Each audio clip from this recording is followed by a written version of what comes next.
So children, today we will start chapter number 15, some natural phenomena. तो कुछ प्राकृतिक phenomena के बारे में यहाँ हम पढ़ेंगे।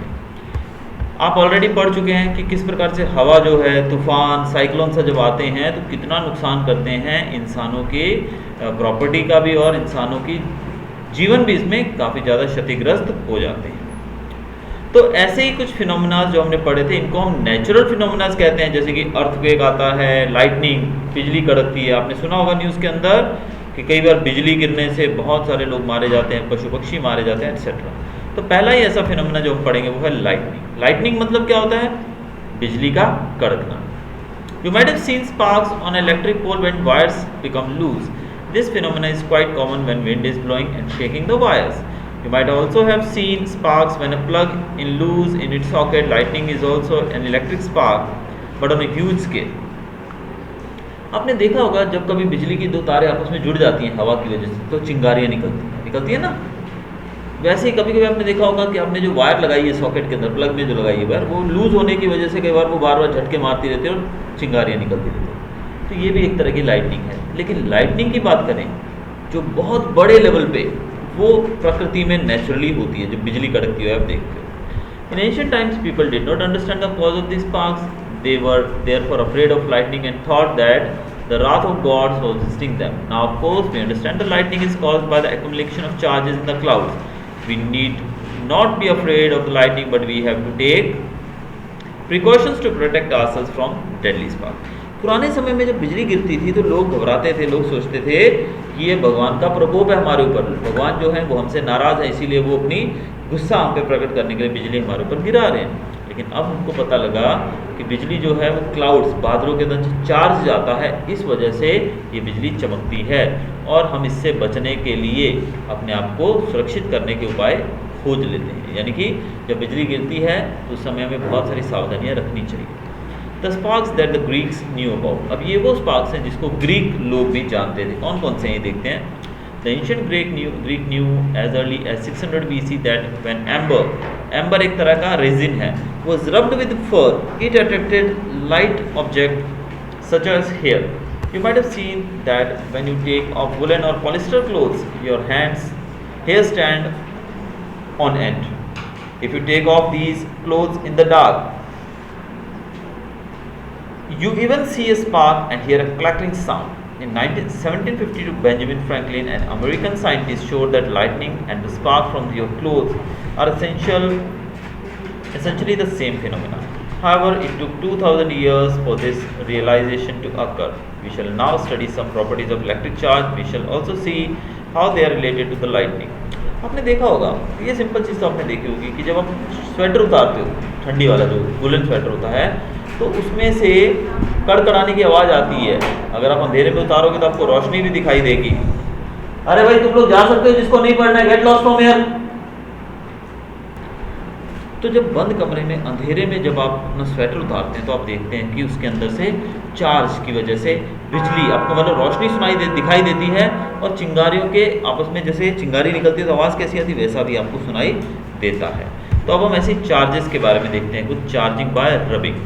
जब किन्हीं दो ऑब्जेक्ट्स को हम आपस में रब करते हैं, यानी कि आपस में एक दूसरे के साथ रगड़ते हैं, तो ऑब्जेक्ट जो है वो चार्ज हो जाता है। इसके एग्जांपल के तौर पे हम बात करें तो आपने देखा होगा कंघी जो होती है, आप कंघी को जब अपने सर पे ऐसे रगड़ते हो या कंघी करते हो बालों में, उसके बाद उस कंघी को आप अगर किसी भी पॉलीथीन के टुकड़े के पास या कागज़ के टुकड़ों के पास लाओगे तो आप देखोगे कि वो जो कंघी है आपकी कॉम्ब जो है वो उस कागज़ के टुकड़ों को अपनी तरफ अट्रैक्ट करती है और वो कागज़ के टुकड़े से चिपक जाते हैं। आपके पास स्केल होगा प्लास्टिक का स्केल आपके पास होगा। उस स्केल को जब आप सर पे रगड़ोगे तो आप पाओगे कि वो कागज़ के टुकड़ों को वो स्केल जो है वो अट्रैक्ट अपनी तरफ करता है। ये एक्सपेरिमेंट ज़रूर आप घर में करके देख सकते हैं। किया है कभी? किया है ना? अब ऐसे ऐसे करके हम करेंगे तो कागज़, तो ये स्केल जब आप ऐसा करेंगे और उस स्केल को बालों पे रगड़ने के बाद आप जब कागज़ के टुकड़ों के पास में लाओगे तो स्केल से कागज़ के टुकड़े चिपक जाएंगे। तो ये भी एक तरह से चार्ज है। अब स्केल जो है ना ही वो मैग्नेट है ना ही कागज़ जो है वो लोहे की चीज़ है कि वो मैग्नेट से चिपक गए हैं। तो यहाँ पर जो हम देख रहे हैं, this is all the game of charge. Charge मतलब जब हमने उस कंघी को, स्केल को बालों से रगड़ा तो चार्ज हो गया। तो जब दो चीज़ों को हम रगड़ते हैं आपस में तो क्या हो जाता है, वो चार्ज हो जाता है। अब हम बात करेंगे types of charges and there interaction. अब चार्ज के टाइप देखेंगे, टाइप्स कौन कौन से होते हैं चार्ज के, ठीक है। अब चार्ज जो है वो दो तरह के होते हैं। तो चार्ज जो है वो दो तरह के होते हैं, एक होता है पॉजिटिव और एक नेगेटिव। जब आप एक ग्लास रोड को सिल्क के साथ रगड़ोगे तो ग्लास रोड जो है वो चार्ज हो जाएगी, उसको हम बोलेंगे पॉजिटिव चार्ज। और जब उसी को आप किसी प्लास्टिक की चीज़ के पास में लाओगे या किसी भी चीज़ के पास में लाओगे तो वो चीज़ उससे चिपक जाएगी। अब जब हमने इस रॉड को, ग्लास की रोड को हमने पॉजिटिव चार्ज माना, तो जो चीज़ से चिपकेगी वो किसकी, उस पर कौन सा चार्ज होगा, नेगेटिव चार्ज होगा। आपने पहले पिछली क्लास में पढ़ा है कि जो करंट है वो फ्लो होता है एक सर्किट के अंदर से, तो सर्किट में से करंट फ्लो होता है, उसी की वजह से बल्ब जो है वो जलता है। लेकिन यहाँ पर भी यही चीज़ हो रही है कि जब दो चार्जेस आपस में मिलते हैं,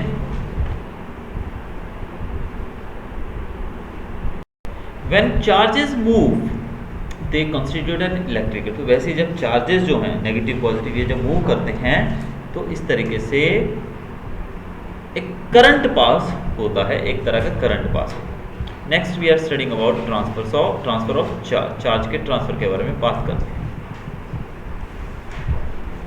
The aluminum foil strips receive the same charge from the charge refill through the paper clip. The strips carrying similar charges repel each other and they become wide open. Such a device can be used to test whether an object is carrying charge or not. This device is known as electroscope. अब एक device के बारे में बताया गया है, एक चीज़ बताई गई है, एक ऐसा यंत्र बताया गया है जो कि कहलाता है इलेक्ट्रोस्कोप। अब इलेक्ट्रोस्कोप हमको बताता है कि कोई भी चीज़ जो है उसके ऊपर चार्ज है कि नहीं। तो किसी भी चीज़ के ऊपर चार्ज है कि नहीं, ये ढूंढने के लिए, ये पता करने के लिए हमें देखना पड़ता है उस चीज़ के अंदर चार्ज है कि नहीं। देखने के लिए हमें कौन हेल्प करता है, इलेक्ट्रोस्कोप। इसके बारे में यहाँ पर बताया गया है कि इलेक्ट्रोस्कोप होता क्या है। Take an empty jam bottle, एक खाली जैम की बोतल लीजिए, फिर एक कार्डबोर्ड का टुकड़ा लीजिए उसके साइज से बड़ा, उसको ऊपर रख दीजिए, फिर उसके अंदर एक होल करके अंदर मेटल पेपर क्लिप, उसके अंदर एक मेटल की पेपर क्लिप डाल दो, जैसे कि आप पिक्चर में देख रहे हो यहाँ पर। इसके अंदर आपने मेटल की एक पेपर क्लिप लटका दी जिसको आप तार से वहाँ लटका सकते हो। Cut 2 strips of aluminium foil about 4 centimetre to 1। अब 4x1 की 2 एल्यूमिनियम की स्ट्रिप्स लीजिए, hang them on the paper clip as shown. अब उनको पेपर क्लिप के ऊपर हैंग कर दो जैसे यहाँ पर बताया गया है अंदर की तरफ। Insert the paper clip in the cardboard lid so that it is perpendicular to it. Charge a refill and touch it. With the end of the paper clip, observe what happens. Is there any effect on the foil strips? Do they repel each other or attract each other?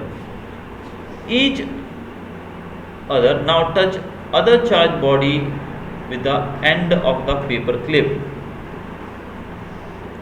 Do foil strip behave in the same way in all the cases? Can this apparatus be used to detect whether a body is charged or not? Can you explain why the foil strips repel each other? अब यहाँ पर इन्होंने बताया है,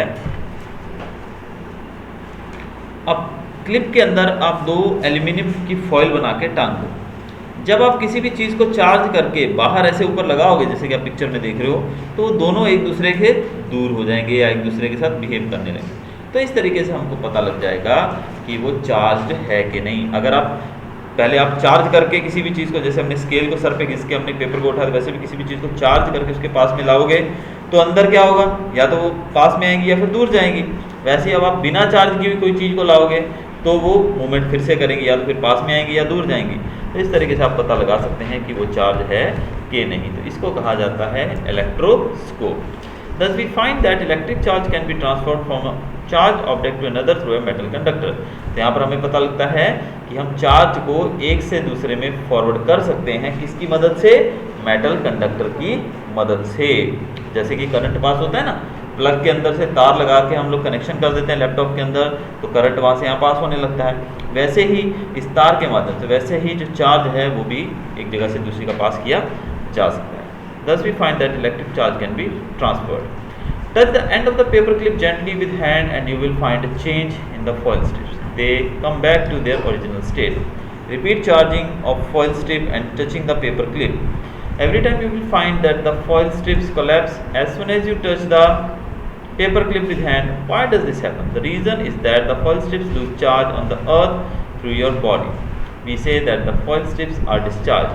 The process of transferring of charge from a charged object to the earth is called earthing. अब आप उस foil को जब हाथ से पकड़ोगे तो पाओगे कि वो अपनी पोजीशन पे वापस आ गई। अपनी चार्ज कहाँ गया? हमने तो देखा था कि चार्ज फॉइल के अंदर पहुंच गया, लेकिन जब उस फॉइल को आप हाथ से पकड़ोगे तो वो चार्ज है आपकी बॉडी से होता हुआ ज़मीन के अंदर चला जाएगा। इसको कहा जाता है अर्थिंग, यानी कि वो बॉडी डिस्चार्ज होगी। और हमारे घरों के अंदर भी ऐसा किया जाता है। हमारे घरों के अंदर भी एक अर्थिंग वायर होती है जिसके माध्यम से कि जो करंट है वो सीधा ज़मीन में चला जाता है। The story of lightning. It is now possible to explain lightning in terms of charges produced by rubbing. We learned in class 7 that during the development of thunderstorm, the air currents move upward. अब देखिए lightning कैसे होती है, यानी कि बिजली कैसे पैदा होती है वो देखेंगे हम यहाँ पर। तो जब थंडरस्टॉर्म यानी कि बिजली गड़गड़ाती है, यानी कि जब बादल गड़गड़ाते हैं उस समय क्या होता है? Air current moves upward while the water droplets move downward. हवा जो है ऊपर की तरफ उठती है और पानी की बूंदें नीचे गिरती हैं। These vigorous movements cause separation of charges. इससे क्या होता है? चार्ज सेपरेट हो जाते हैं। By process not yet completely understood, एक प्रोसेस के बारे में बताया गया जिसको अभी तक हम पूरे तरीके से नहीं समझ पाए हैं। The positive charges collect near the upper edge of the clouds and the negative charges accumulate near the lower edges. जो क्लाउड होता है ना, बादल के ऊपर का एंड जो होता है वहाँ पर पॉजिटिव चार्ज इकट्ठा हो जाता है और नीचे की तरफ नेगेटिव चार्ज इकट्ठा हो जाता है। When the magnitude of the accumulated charges becomes very large, the air, which is normally a poor conductor of electricity, is no longer able to resist their flow. Negative and positive charges meet, producing streaks of bright lights and sound. We see streaks of lightning. The process is called an electric discharge. अब ये होता कैसा है? यहाँ picture के द्वारा आपको समझाऊंगा मैं कि नीचे आप देख रहे हो बादल में, पिक्चर में नीचे की तरफ क्या है? नेगेटिव चार्ज, और बादल के ऊपर कौन सा चार्ज है? पॉजिटिव चार्ज है। अब हवा जो है जब वो चार्ज बढ़ जाता है, बहुत ज़्यादा चार्ज हो जाता है, तो हवा उन दोनों को अलग अलग करने में, अलग रखने में सक्षम नहीं हो पाती है।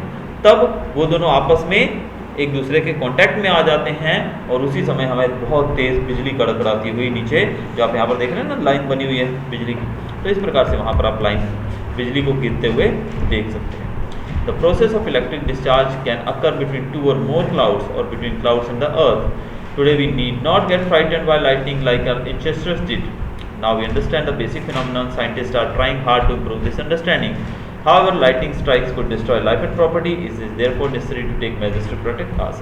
एक समय था जब हम इस चीज़ को समझ नहीं पाते थे, तो इसको हम भगवान का प्रकोप समझते थे, लेकिन आज हम इसको समझ पाए हैं, तो इसलिए हमें इससे डरने की ज़रूरत नहीं है। और बाकी जो पार्ट है वो हम शुरू करेंगे अपने कल के वीडियो में। Till then, good bye.